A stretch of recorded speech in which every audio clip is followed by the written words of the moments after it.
बंगाल की खाड़ी में भारत का परचम लहराते अंडमान व निकोबार द्वीप समूह, हरे भरे और प्राकृतिक सौंदर्य से ओतप्रोत और द्वीपों में बसे छोटे छोटे गांव। कृषि और मछली पालन यहां केवल एक परंपरा ही नहीं बल्कि आजीविका का मुख्य साधन भी है। द्वीपों की नम और गर्म जलवायु कृषि के लिए एक अवसर भी है और चुनौती भी। लेकिन यदि नई सोच के साथ चुनौतियों को स्वीकार किया जाए तो नई राहें बनती हैं, मुश्किलें आसान हो जाती हैं और कामयाबी का सूरज दमकने लगता है। ये साबित कर दिखाया है कालीकट गांव के किसान पी पचाई मुत्थु ने। अपनी नई सोच, मेहनत और लगन से पचाई मुत्थु ने अपने खेत की तस्वीर ही बदल दी। आमदनी कई गुना बढ़ गई, गांव के लोगों को रोजगार मिला और पचाई मुत्थु की ख्याति अंडमान व निकोबार से बाहर निकलकर पूरे देश में फैल गई। आज पचाई मुत्थु देश के प्रगतिशील किसानों में अग्रणी हैं और उनकी कामयाबी देश के किसानों के लिए एक मिसाल बन गई है। पचाई मुत्थु जी ये कालीकट गांव का जो है इनोवेटिव फार्मर है और इनको कुछ भी बोलने से ये जो है जल्दी से अडेप्ट करते हैं। तो पहले जैसे इनका हालत था वो काफ़ी इम्प्रूव होने लगा ये आईएफएस सिस्टम जो है अडॉप्ट करने के बाद। ये उसके बाद जो है आसपास के लोगों के लिए ये एक बहुत इंस्पिरेशन हो गया। जो भी है लोग यहाँ आने लगे, इनसे सीखने लगे, हर एक पद्धति के बारे में जानकारी लेने लगे कि आगे क्या करना है।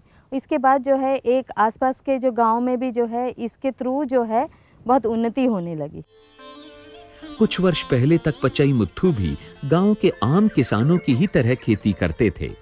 अपनी 4 एकड़ जमीन में से वो केवल 1.5-2 एकड़ में ही पुराने और परंपरागत ढंग से धान की खेती किया करते थे। फसल अक्सर खराब भी हो जाती थी, पैदावार कम थी, आमदनी कम थी, लेकिन परिवार का खर्च ज्यादा था। रोजी रोटी चलाने के लिए उन्हें बाहर जाकर मजदूरी करनी पड़ती थी। उनका हर दिन कठिनाइयों और मुश्किलों का सामना करते बीतता। वो संघर्ष के उस दौर से उबरना चाहते थे, जीवन में आगे बढ़ना चाहते थे, पर कैसे? मेरे पास 4 एकड़ जमीन है, जिसमें से 1.5-2 एकड़ में ही मैं खेती कर पाता था। इससे ज्यादा जमीन पर खेती नहीं कर पाता था। आधा या पौना एकड़ में धान उगाता था। बाकी की जमीन पर भिंडी, लोबिया और सब्जी वगैरह उगाता था।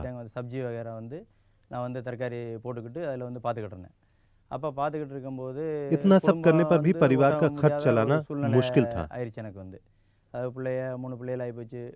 3 बच्चे और पत्नी, इन लोगों की देखभाल सही से नहीं हो पाती थी। इसलिए मुझे बाहर जाकर मजदूरी करनी पड़ती थी। घर का और बच्चों का पढ़ाई का खर्च बाहर जाकर कमाई से पूरा करना पड़ता था। कहते हैं कि जहां चाह वहां राह।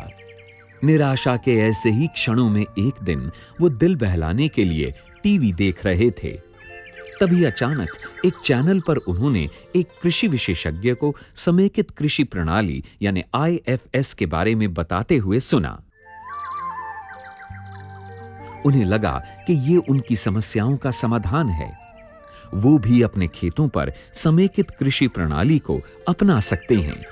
संयोग देखिए कि उसी दौरान कृषि अधिकारियों ने गांव का दौरा किया। वो पचाई मुत्थु के खेत पर आए और उन्हें समेकित कृषि प्रणाली के बारे में बताया और उन्हें जरूरी सलाह भी दी। इससे उनका हौसला बढ़ा। वो समेकित कृषि प्रणाली को अपने खेत पर आजमाने के लिए तैयार थे। उन्हें केंद्र सरकार द्वारा प्रायोजित योजना का भी लाभ मिला। इस परियोजना के तहत द्वीप समूह की नम और गर्म जलवायु में समेकित कृषि प्रणाली को किसानों के खेतों पर विकसित किया जाना था। वो पूरी मेहनत व लगन के साथ खेत की तस्वीर को बदलने में जुट गए। उन्होंने खेतों को एकसार करके खेती करने योग्य बनाया, खेत में तालाब भी बनाया गया और अलग-अलग फसलें लेने के लिए जरूरी तैयारी भी की गई। पचई मुत्थु ने अपनी सूझबूझ और कृषि वैज्ञानिकों की सलाह के अनुसार अपने खेत पर विभिन्न फसलें उगाने की एक योजना बनाई।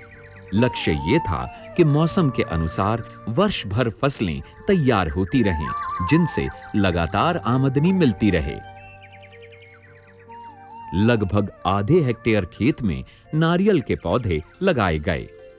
0.4 हेक्टेयर क्षेत्र में गन्ना उगाया गया और इतना ही क्षेत्र विभिन्न मौसमी सब्जियों के उत्पादन के लिए भी रखा गया। क्षेत्र में सुपारी की खेती की अच्छी संभावनाओं को देखते हुए 0.3 हेक्टेयर क्षेत्र पर सुपारी के पौधे लगाए गए। पचई मुत्थु के खेत का कुछ हिस्सा ढलान वाला था, जिस पर पानी नहीं टिकता था। इस 0.2 हेक्टेयर क्षेत्र में अदरक की उन्नत किस्म की बुआई की गई।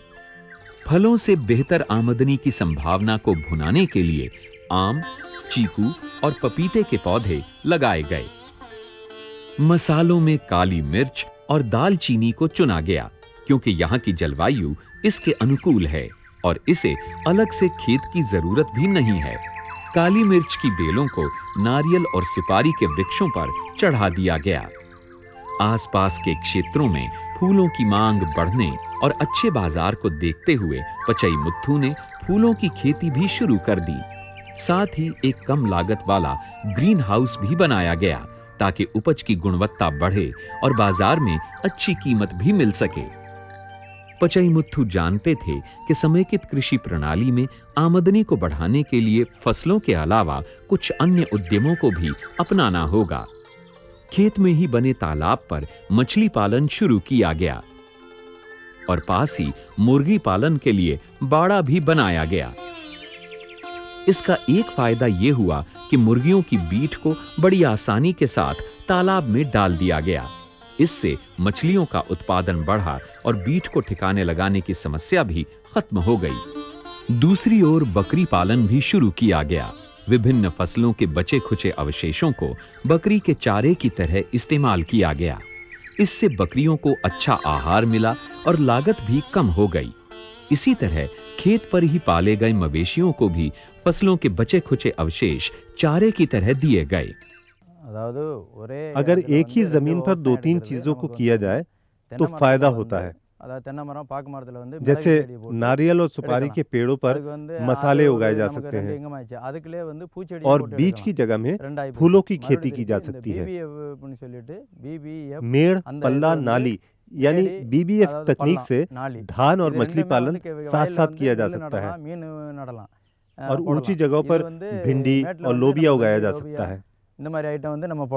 खेतों की बेकार पड़ी रहने वाली ढलान पर उगाई गई अदरक की उन्नत किस्म लगभग सबसे अधिक आमदनी देने वाली साबित हुई। इससे पचई मुत्थु को प्रतिवर्ष लगभग 1,20,000 रुपए मिले। दूसरे नंबर पर सब्जियों की खेती से 1,10,500 रुपयों की आमदनी हुई। गन्ने की खेती से लगभग 66,000 रुपए, नारियल से 32,000 रुपए और सुपारी से 17,000 रुपए सालाना आमदनी हुई। फलों की खेती में अकेले केले ने लगभग 10,000 रुपए की आमदनी दिलाई, जबकि आम, चीकू, पपीता और मसालों की खेती से 11,000 रुपए मिले। पशुपालन में बकरी पालन सबसे अधिक लाभकारी साबित हुआ। इससे 34,600 रुपए की सालाना आमदनी हुई, जबकि मुर्गी पालन से लगभग 21,000 रुपए मिले। मछली पालन से 8,500 रुपयों की आमदनी हुई। कुल मिलाकर समेकित कृषि प्रणाली अपनाने से पचई मुत्थु की सालाना आमदनी बढ़कर लगभग 4,31,000 रुपए हो गई। पचई मुत्थु के जीवन में संघर्ष का दौर खत्म हो गया। उनके और उनके परिवार में एक सार्थक बदलाव साफ साफ दिखाई देने लगा। समेकित कृषि प्रणाली ने उनके जीवन की दिशा बदल दी। पहले मेरे पापा बहुत परेशान थे। हमारी पढ़ाई लिखाई के लिए बहुत मेहनत करनी पड़ती थी। कई जगह मजदूरी करते थे, जिससे थोड़ी बहुत कमाई होती थी। जो भी वो कमाते थे उसमें से आधा घर खर्च और आधा हमारी पढ़ाई पर खर्च करते थे। आज हम सब पढ़ रहे हैं। अब हम सब खुश हैं। हमारे पिता की खेती से अच्छी कमाई हो रही है। पचाई मुथु आज अपने क्षेत्र के प्रतिष्ठित और प्रगतिशील किसान हैं। उन्होंने न केवल अपनी आमदनी कई गुना बढ़ाई, बल्कि गांव के अन्य लोगों को भी अपने खेत पर काम दिया, उनकी आजीविका सुरक्षित की। पहले हम मजदूरी करने दूर जाते थे। अब पचई मुत्तू भैया जो खेती कर रहे हैं, हम उसमें काम कर रहे हैं। ये हमारे करीब है और हमें रोजाना के 200 रुपए मिल जाते हैं। 24 फरवरी सन 2010 को नई दिल्ली में केंद्रीय कृषि मंत्री शरद पवार ने उनकी सफलता की कहानी को सम्मानित किया और इसे राष्ट्रीय स्तर पर संकलित की गई सफलता की कहानियों हार्वेस्ट ऑफ होप में जगह दी। लेकिन इन तमाम सम्मानों से परे पचई मुथु आज भी पहले की ही तरह मेहनत और लगन से अपने खेतों में काम करते हैं। अब मैं पड़ोसियों की जमीन लीज पर लेकर उस पर भी खेती कर रहा हूँ। इस तरह मेरी आमदनी बढ़ गई है। जब से मैंने पॉली हाउस बनाया है, तब से कई लोग इस बारे में पूछ चुके हैं और मुझे देखकर कालीकट में 2 और किसानों ने पॉली हाउस लगाया है। मैं ही उन्हें एग्रीकल्चर के दफ्तर लेकर गया था और उन्हें पॉली हाउस लगवाने में मदद की थी। कोई भी नई तकनीक मुझे बताई जाए तो मैं उसे अपनाने के लिए तैयार हूँ। स्थानीय भाषा में पचई मुथु का अर्थ है हरा मोती। नई सोच से मिली कामयाबी ने उनके नाम को सार्थक कर दिया है। और अब अंडमान व निकोबार द्वीप समूह से निकलकर हम रुख करते हैं देश के दक्षिण पूर्व की ओर, तमिलनाडु में।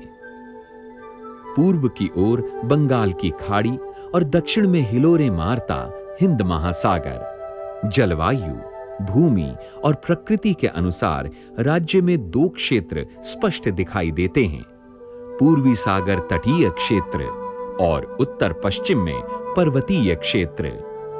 दोनों ही क्षेत्रों की जलवायु कृषि के लिए अनुकूल है। इसीलिए यहां की 70% आबादी कृषि पर निर्भर है। किसान जागरूक हैं और नई तकनीक अपनाने में संकोच नहीं करते। तमिलनाडु के किसानों के नाम सफलता की अनेक कहानियां दर्ज हैं। आपको ऐसी ही एक कामयाबी से रूबरू कराने हम ले चलते हैं कृष्णागिरी जिले के एकोतापल्ली गांव में। यहां चारों ओर हरियाली है। खेतों में फूलों की फसलें लहलहा रही हैं, पर यहां कुछ खास भी है जो आपको थोड़ा आगे बढ़ने पर दिखाई देगा। जी हां, ये संरचना, ये स्ट्रक्चर इस छोटे से गांव की पहचान बन गया है। ये है आधुनिक ग्रीन हाउस, जिसमें गुलाब की खेती की जाती है। और ये हैं इस ग्रीन हाउस की कर्ता धर्ता प्रगतिशील किसान श्रीमती कविता। कविता ने अपनी नई और आधुनिक सोच से गांव में कामयाबी की एक नई मिसाल कायम की है। ग्रीन हाउस में गुलाब की खेती करने से कविता के जीवन में एक बहुत बड़ा बदलाव आया है।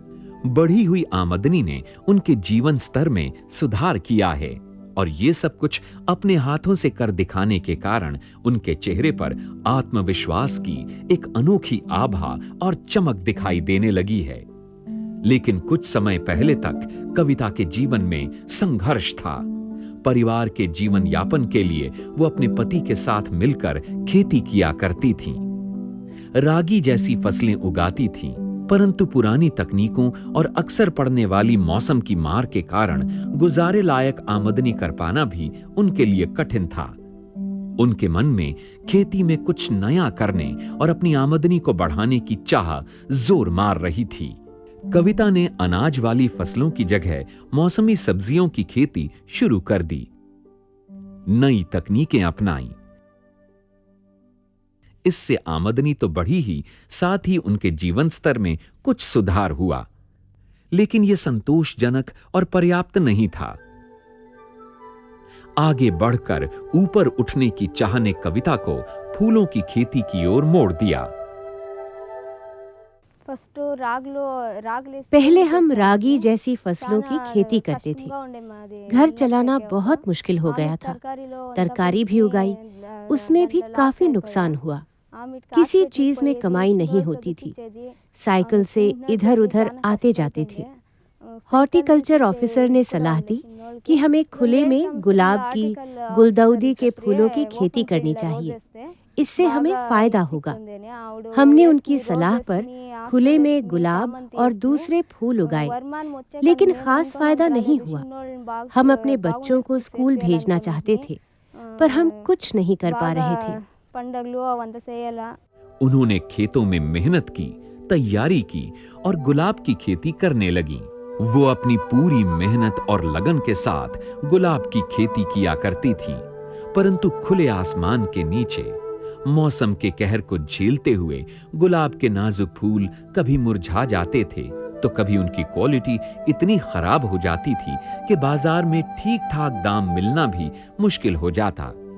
कई बार तो खेती पर खर्च की गई लागत को वसूल कर पाना भी दूभर हो जाता था।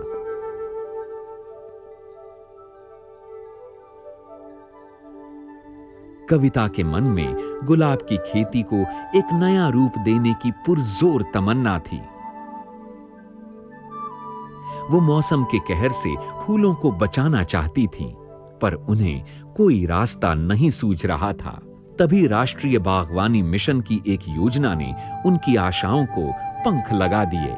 मिशन की योजना के तहत ग्रीन हाउस में फूलों की खेती के लिए 3,25,000 रुपए प्रति 1,000 वर्ग मीटर की दर से सब्सिडी दी जाती है और इतनी ही रकम बैंक से आसान शर्तों पर कर्ज के रूप में भी मिल जाती है। मिशन के अधिकारियों ने स्वयं कविता के खेतों पर जाकर उन्हें ग्रीन हाउस में खेती करने संबंधी जानकारी दी। अधिकारियों ने कविता को बताया कि किस तरह कम लागत में प्रभावी ग्रीन हाउस बनाया जा सकता है। ग्रीन हाउस में गुलाब की खेती करने संबंधी तकनीकी जानकारी भी दी गई। ग्रीन हाउस में फूलों की खेती करने से फूलों को उचित और नियंत्रित तापमान तथा वातावरण मिलता है, जिससे उनकी बढ़वार अच्छी होती है और गुणवत्ता में भी सुधार होता है। फूलों पर कीड़े मकोड़ों का प्रकोप बहुत कम हो जाता है और टपक सिंचाई प्रणाली द्वारा पानी देने से सिंचाई जल की बचत भी होती है। आकर्षक और उत्तम क्वालिटी के फूलों की बाजार में अच्छी कीमत मिलती है, जिससे आमदनी बढ़ती है। अधिकारियों ने कविता को योजना के बारे में भी विस्तार से बताया। कविता ने भी इस अवसर को खुले मन और लगन के साथ अपना लिया।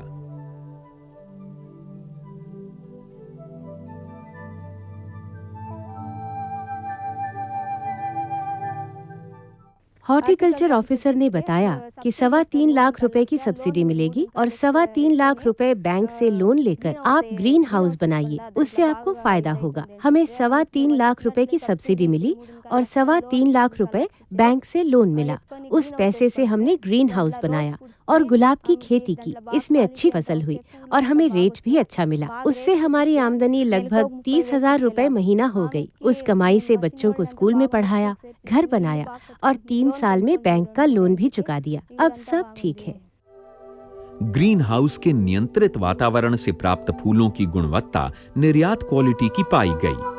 कविता के ग्रीन हाउस में तैयार गुलाब के फूल आकर्षक पैकिंग में शहरों के बाजारों में भेजे जाने लगे। कविता और उनके फूल दोनों को ही ख्याति प्राप्त होने लगी। ग्रीन हाउस में फूलों के उत्पादन की लागत 6,50,000 रुपए प्रति 1,000 वर्ग मीटर बैठती है, परंतु मिशन द्वारा मिलने वाली सब्सिडी इस लागत को कम करने में सहायता प्रदान करती है। ग्रीन हाउस में 1,000 वर्ग मीटर क्षेत्र से 400 फूलों का प्रतिदिन उत्पादन प्राप्त होता है। 2.5 रुपए प्रति फूल के हिसाब से बिक्री करने पर 1,000 रुपए प्रतिदिन की आमदनी होती है। इस तरह कविता ने प्रति माह 30,000 रुपए की आमदनी प्राप्त की। कविता ने ग्रीन हाउस में फूलों की खेती करके गांव में कामयाबी की एक नई कहानी लिखती है। आसपास के किसान उनकी सफलता से उत्साहित और प्रेरित हो रहे हैं। वो उनसे सलाह लेने के लिए आते हैं। कृषक महिलाओं में भी एक नए उत्साह का संचार हो रहा है। ग्रीन हाउस लगाने के बाद दूसरे किसान हमसे आकर पूछते हैं गुलाब की खेती के बारे में। हमने उन्हें बताया कि हमें इससे फायदा हुआ है, आप भी इसे अपना सकते हैं। हमारे गांव के आसपास 200 ग्रीन हाउस लग चुके हैं। उन्होंने भी इसमें फूलों की खेती की। इस योजना के लिए हम सरकार का धन्यवाद करना चाहते हैं। कविता ने न केवल अपनी आमदनी बढ़ाई बल्कि गांव में रोजगार के अवसर भी बढ़ाए। आज उनके साथ महिलाओं का एक पूरा समूह काम करके अपनी आजीविका चला रहा है। खुद कविता के परिवार में एक सार्थक बदलाव दिखाई देने लगा है। अब संघर्ष की जगह संतोष और आनंद है। किसानों की सफलता की कहानियां गांव-गांव में एक नया जोश भर रही हैं। समृद्ध और विकसित भारत का सपना साकार होने को है।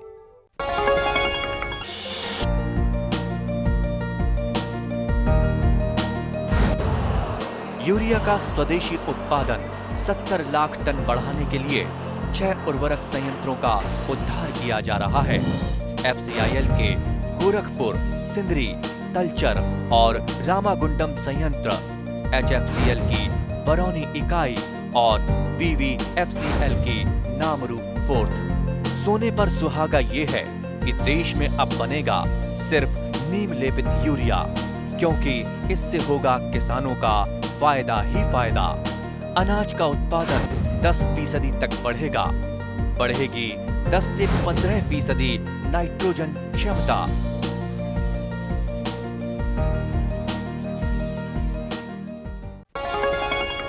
आपको हमारा कार्यक्रम कृषि दर्शन कैसा लगा? अपने सुझाव, प्रतिक्रियाएं एवं सवाल हमें इस पते पर भेजें। कृषि दर्शन, कमरा नंबर 10, CPC दूरदर्शन, खेलगांव, नई दिल्ली 110049।